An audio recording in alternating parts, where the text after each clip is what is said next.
Do you ever feel like you've bitten off more than you can chew? You're just like totally overwhelmed and you're saying, how did all this stuff get on my calendar? How did this all get on my to-do list? Well, when I was thinking about this, I thought of this time a couple years ago. I have this friend and she was starting a new business. And so she reached out to me and she said, hey, Chris, I really want to get my business organized. And I know this is kind of what you do.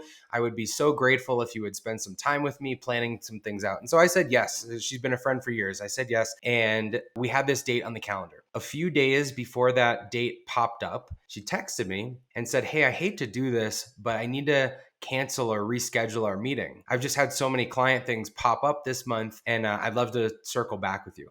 And so in the moment, I was like, okay, like you're busy, I'm busy too. But then I thought about it and I was so impressed. I was so impressed that she was able to have the self-awareness of knowing that she was getting overwhelmed and that she had to do something about it, that she had to go through her calendar and make some changes. And so I was collateral damage in that change, but I totally respect it. And in the last few years, I've thought about that a lot as I've had to decline things or go back on certain things. And so if you've been in that place where you're just so overloaded, the first thing you might have to do is undo some yeses. Undo saying yes. The yeses that you've dealt out in the past, you need to take some of those back. It's hard to do, but here's how you can do it. So first, I want to share a lesson from Dan Sullivan, one of the guys I've followed for a long time, strategic coach. He had this phrase, you can't be overcommitted. There's no such thing as overcommitted. You can only be over-obligated and undercommitted to each of those obligations. I thought that was so brilliant. We take on so much in our businesses, in our jobs. We take on all these obligations. We only have so many hours in the day. We only have so much bandwidth. And so hopefully we're taking on enough that we can actually commit to those things and get them done adequately. But when you start to spread yourself too thin, it's because you've taken on too many obligations. And now the average commitment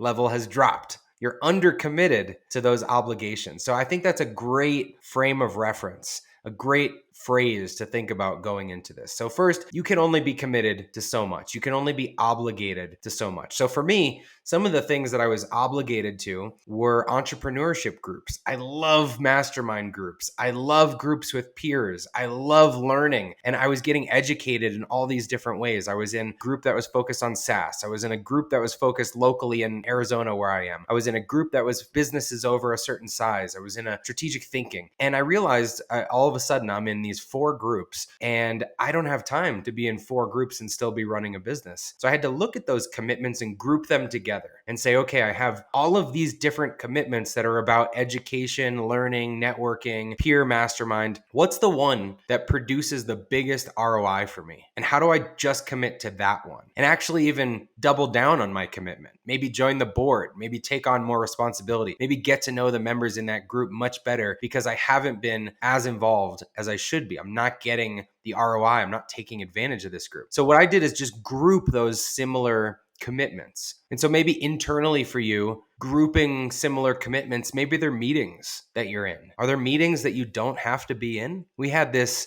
cross-departmental initiative sync, and I realized that all of our directors and VPs could be in that meeting, and I could just kind of get the cliff notes after the fact. Didn't need me sitting in the meeting for an hour every week. There were calls that I was doing with a lot of our new hires, and we realized we can cluster those together in kind of a cohort basis and save some hours on the calendar. So think about what things could you potentially group and pick one, or what could you batch and do together to serve instead of one-to-one, one-to-many. So that's one way to kind of cluster together commitments that you've made in the past is just making those calendar changes and saying, I don't have to be in this meeting, or let's cluster these couple meetings together into one. Now, if you're thinking about it from a client perspective, maybe you've taken on too many jobs. And if that's the case, then can you stretch the timeline? Can you say, instead of doing this job this month, we have to do it next month? Is that okay? Maybe if you need to, you can give someone a deal for that delay. You give them a slight discount for the delay and say, business has been so crazy recently that do you mind if we push this back a week or two? And for most people, that should be fine. If you absolutely can't do it and there's a deadline on this, then arm yourself with some competition and figure out who you can recommend. In a lot of businesses, you're doing a spectrum of work from the tiny little jobs to the big jobs. And even at Trainual, there's prospects that come to us that aren't a good fit, and we know they won't be a good fit. So we've got some other brands that sometimes we'll recommend people to just easily redirect them. And you can do the same with your clients. Have some people that you recommend that overflow work to, and it at least softens the blow on the client side if you have to say no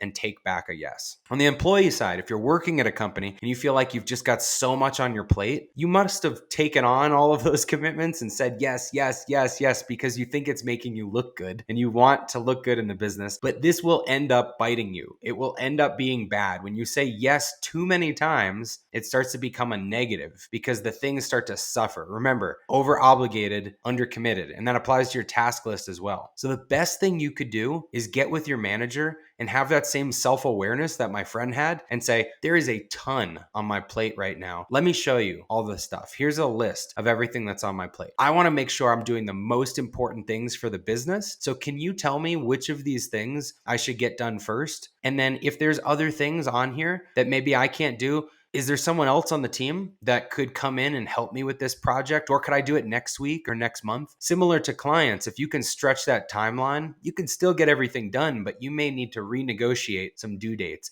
And that's a very mature, very positive thing to do, to go to your manager and talk about that. So those are all the undoing yeses. You also need to start saying no to the new stuff that's flowing into your business. And the best way to do that is to create a filter for what gets a yes. So think about your priorities, your business.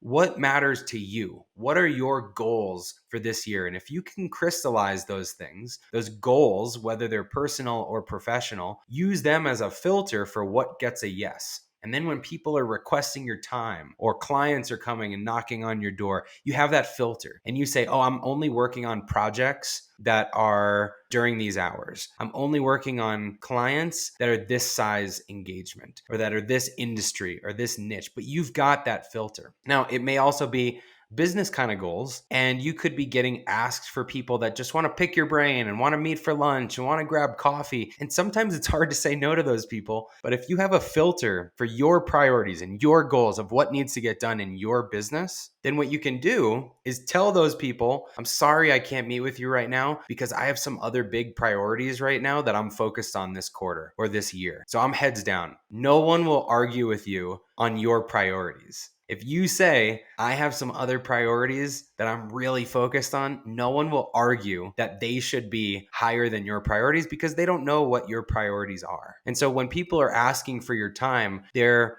kind of, again, assuming that there's some vacancy, that you have some bandwidth. And if you don't, that's just fine. Think about how you can also serve people on a one-to-many basis. Can you, like I'm doing, record something and help more people at once than just one person? Or can you host an event, a happy hour, a networking event, and invite a bunch of people and again, batch that so that you're not having to do those one-on-one meetings? So when you're overcommitted and over obligated, it can be stressful. It can feel like you've bitten off more than you can chew. So simple two-step process again, undo some of those yeses and then create that filter for what you're going to say no to going forward.